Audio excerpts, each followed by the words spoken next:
Well, we've got a day at the office. I've been invited here by Cult Kits to come and see some one for memorabilia. They're going to put it into auction in our Manchester sale. Let's wander in and meet Dave and Rob, see the warehouse and see the items for sale.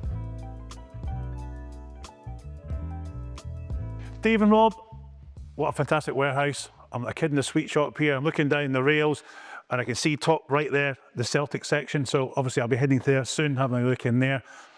I, obviously a football fan back in the day, so came from Glasgow. Yeah. My team was Celtic. What's your earliest memories of football?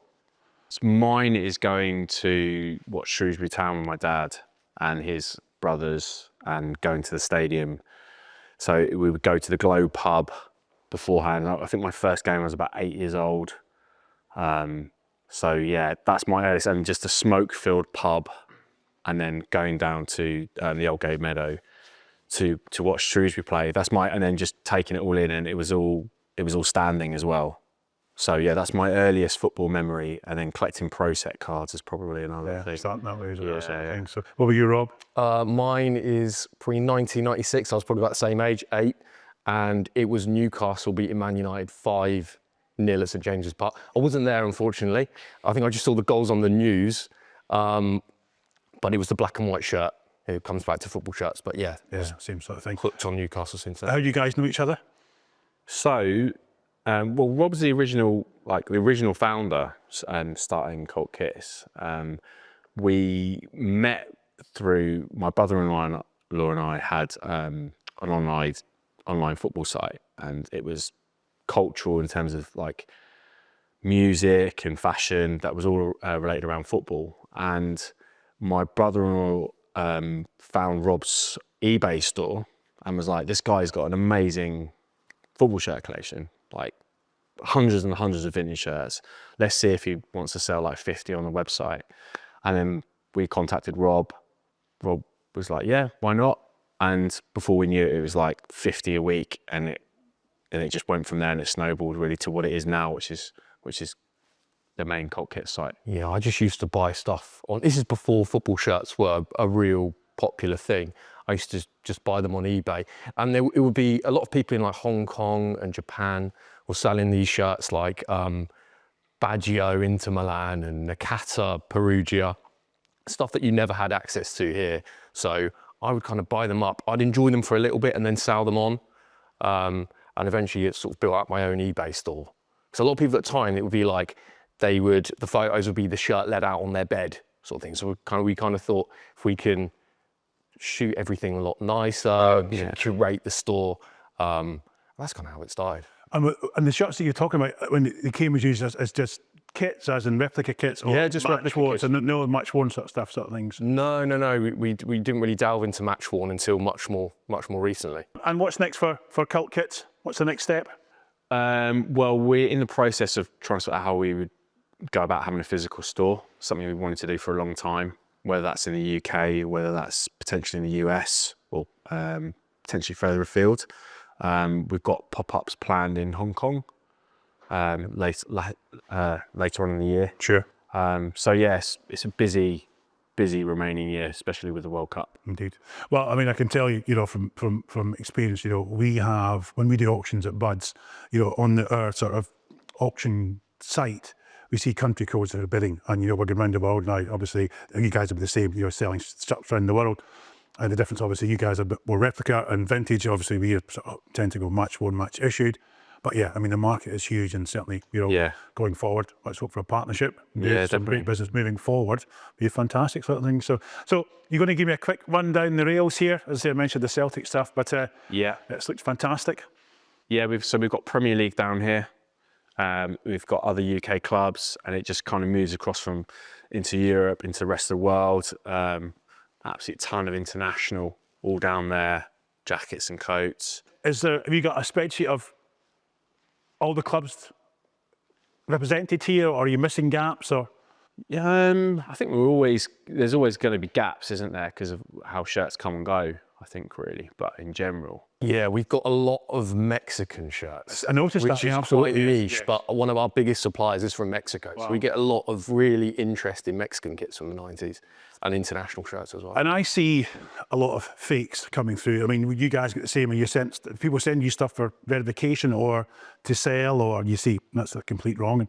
yeah. So I mean, obviously you deal with a lot of the buying, but obviously when shirts come through with people selling a collection, we'll get a flavour for the collection, prices agreed, and then when it comes in. But if anything is found to be fake, we don't sell it. It's we've got a massive pile of fake shirts. Can't see over inside the of a warehouse, which we can show you the stuff that we can't sell. bags of Royal Mail sacks of just shirts that we just immediately we keep them purely for projects, so Sure. they'll get upcycled. The older shirts you can spot quite easily. Yeah. It's the newer ones are more difficult, Yeah. but at least they have codes and stuff on the labels now, so that helps. And then it comes down to stuff like the stitching, the embroidery, that sort of stuff. So Yeah, I mean, the people. I mean, we tend not to Buds to give that information out. Sort of thing. People say to us, "Why is it a fake?" You think, it's not so much in-house, just to want people to know what we're looking for. To keep our, as you say, the older shirts are pretty much a giveaway in terms of sort of the fakeness of them. But the modern shirts, would sound like a sort of real hassle. I mean, we know various kit men, from various clubs, international clubs as well, that we have access to. So obviously if any questions, especially the modern stuff, we ask them the question, they give us a nod sort of thing. So, but great, obviously you can spot the fake ones if they go in a pile and ultimately they're sent overseas or... Well, yeah, the plan is always to do some upcycling with them. So turn them into another fashion item, a tote bag or a bucket hat, something like that. So. And what does your vendors think when you say it's a complete fakes, and you give them money back, or you just say, listen, you come and collect it if you wish, sort of thing? So sometimes we just absorb it into the cost. If it's a regular supplier and it's just a few items and we're buying at volume, then we'll just absorb it. Individuals though, it's given back. Yeah. That, it's sadly it's an industry problem we're all having. There's vintage shirts, the match worn shirts, especially the match worn. Obviously, the market's been strong. I mean, we know that at the moment the shirt market's the best it's ever been by a country mile. And we're going to discuss the collection as we're here to see, but with that provenance, and hopefully we'll do some great business.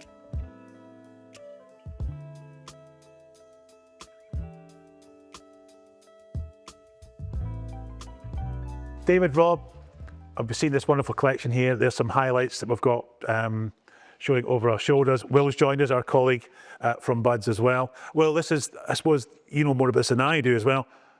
How do we introduce this collection? So this has come from the cleaner of 40 odd years. 47 years. 47 years at Manchester United. So yeah, just a collection that he amassed over his time at the club. And I think the guys will take us through some of the pieces here. So let's start with this amazing Kanchelskis shirt. Yeah, so this is from the Coca-Cola Cup final. He got sent off in this game for handballing on the line. It's the famous Newton Heath shirt. I mean, the Newton Heath shirt is a collectible shirt anyway. It's highly sought after, isn't it? Yeah.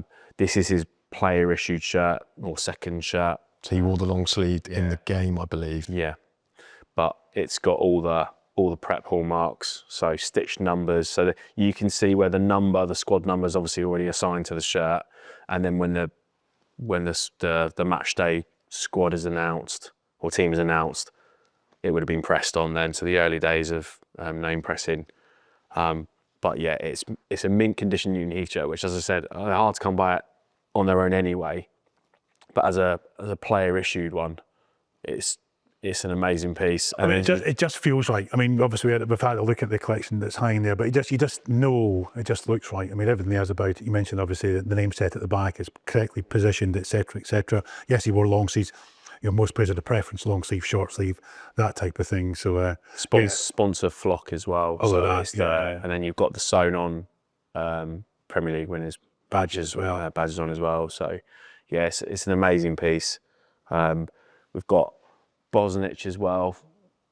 And that's a big old shirt, isn't it, as well, sort of thing. So, yeah, I mean, you know more about this than I do. Well, this is quite an interesting one because it's when they played in the World Club Cup, I think it was called at the time. So they didn't play in the FA Cup. They backed out the FA Cup. There was a lot of controversy around it.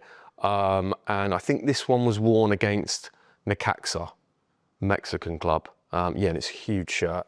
Got some marks. He was a big lad, to be fair. Yeah, Mark Bosnich. Yeah.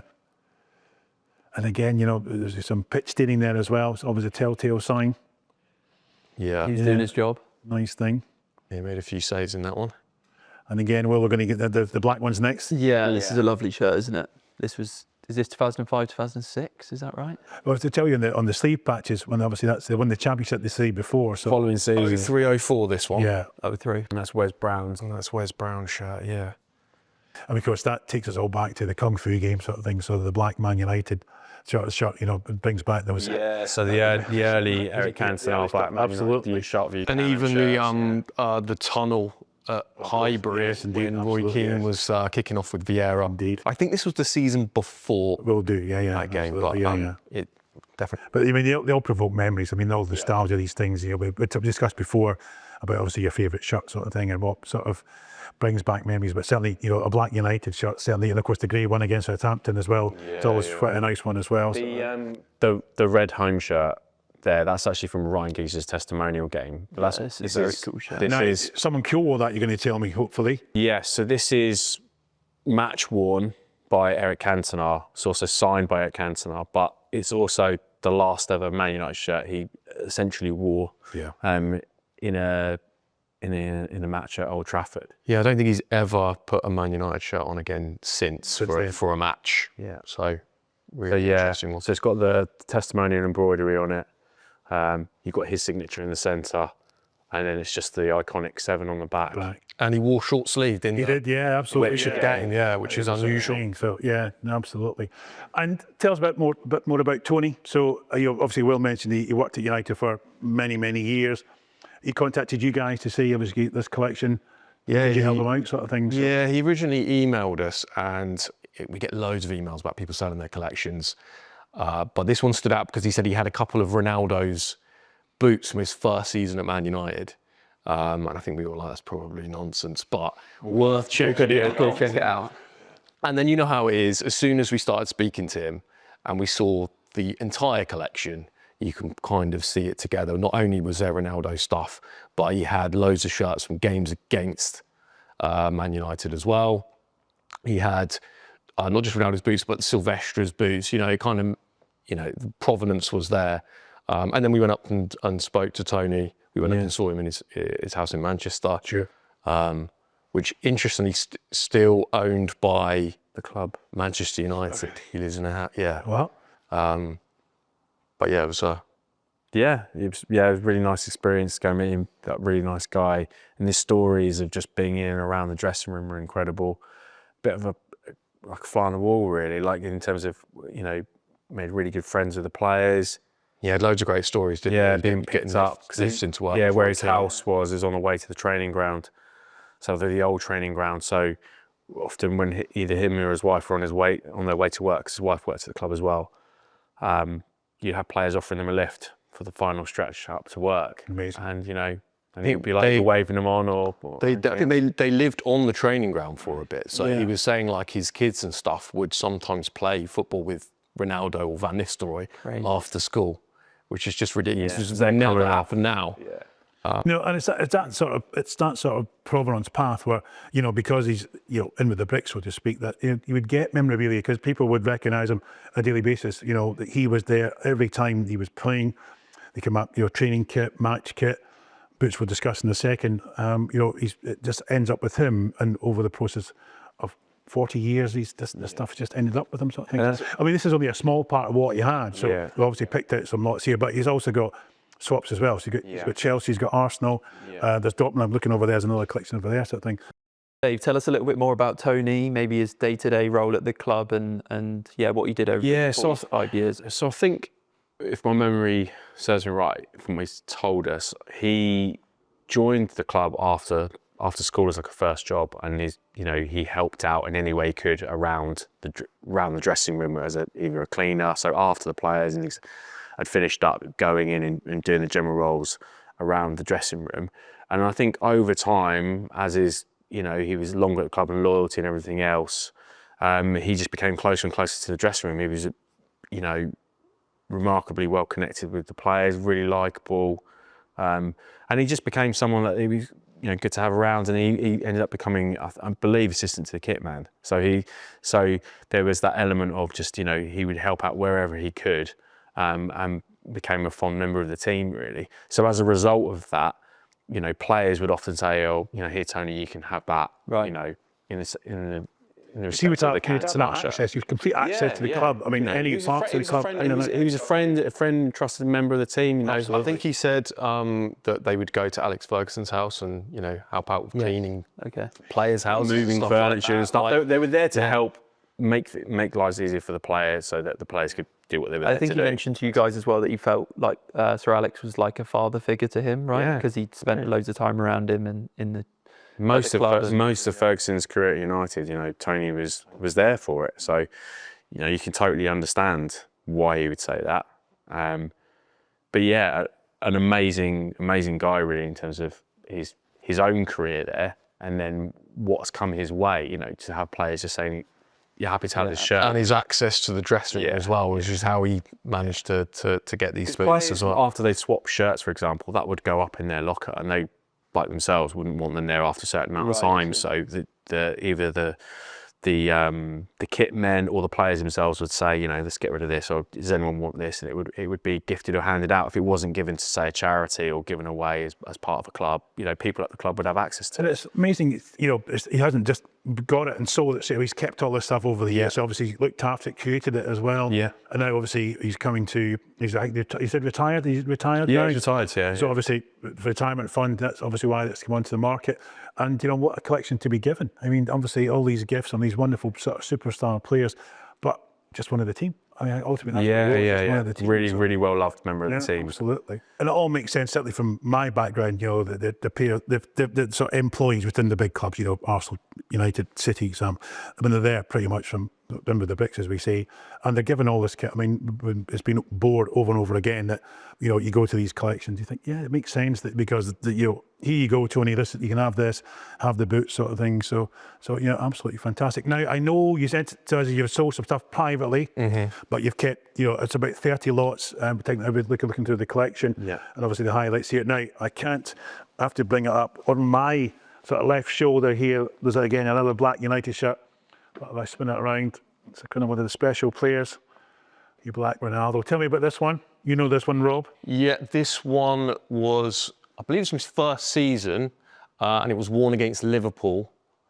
I believe it was at Anfield as well, and Man United won 1-0. Rooney scored, and Against Liverpool, you'd love that, I'm sure. So Ronaldo assisted the goal. assist. Yeah. Yeah. Ronaldo got the assist. Ronaldo Yeah, got the that's right. assist. Yes, absolutely.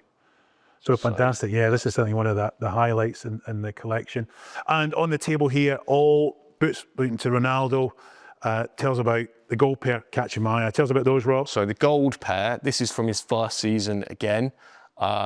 Interesting stuff about this, there's quite a few interesting things about this one, but you've got this was before he was CR7. He was wearing the original Brazilian Ronaldo's boots, the R9s.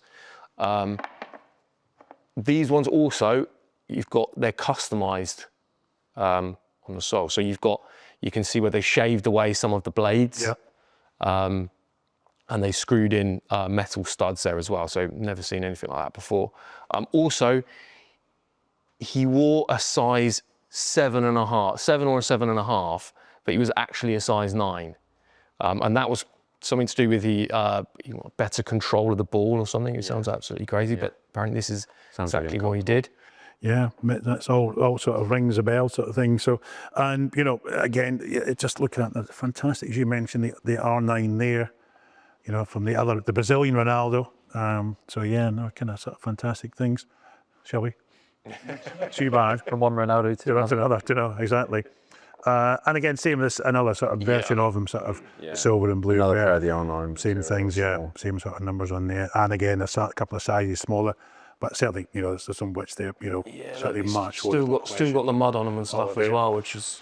And Will, Nero, you tell us about these ones? Yeah, so these are another particularly good thing about these ones is that he's got the self-embroidered CR7. Yeah. So tell me a little bit more about that. Well, that obviously is personalising his boots, but that's before what is now a huge brand from Nike in terms of the CR7 brand. So, you know, I guess preempting himself there really. And then you've got obviously the tear on the insole as well, where you're torn either during training, during game as well. And like any pair of boots, had just been disregarded, and Tony was quick to save them basically. Well, I mean, you get so many pairs per season, so I mean, they wouldn't make much to him. So we think he's ended up in the bin. Yeah. And they Tony's all would, yeah. Tony's sort of scooped him up, so I'll have some of that Looked action sort of thing. after So, them, yeah. but I mean, the material's so thin. I mean, you want, you know, I mean, obviously they're broken as well mentioned sort of thing, but it wouldn't take much, to be fair, to obviously he's a bit more robust. Yeah, they're a lot more firmer than they do Absolutely. get these days, and there's no sole in each of these. Yeah, he's removed the insole of them as well. So I guess that's to do with wearing the smaller sizes. Indeed. When we went to see Tony, obviously we knew a great deal about the collection before we headed there. But on the end of the first meeting, he then said, "Oh, I think I've got some other few bits actually in the loft. I'll have to try and dig them out." And we said, "Okay, well, what have you got?" So I think pretty sure I've got an Andy Cole shirt. We're like, "Okay, do you know the game?" And then he said, "Oh yes, it's Champions League final second shirt, so similar to the Kanchelskis. It was his second shirt." And we just kind of looked at each other and like, "We need to have a look at this." Yeah. And then he said he couldn't find it there and then he contacted us how many weeks later? He said, "Oh, that bag I was telling you about, I found it. It's got a black sharp view cam Kanchelskis long sleeved, match worn. It's got an Andy Cole Champions League." They were bought pretty quickly, and he had the Beckham second shirt for the FA Cup final where they beat Liverpool 1-0 in it as well, just in a bin bag Under his bed or something, yeah. Wow. Yeah. Absolutely. As I mentioned, obviously the collection's about 30 lots.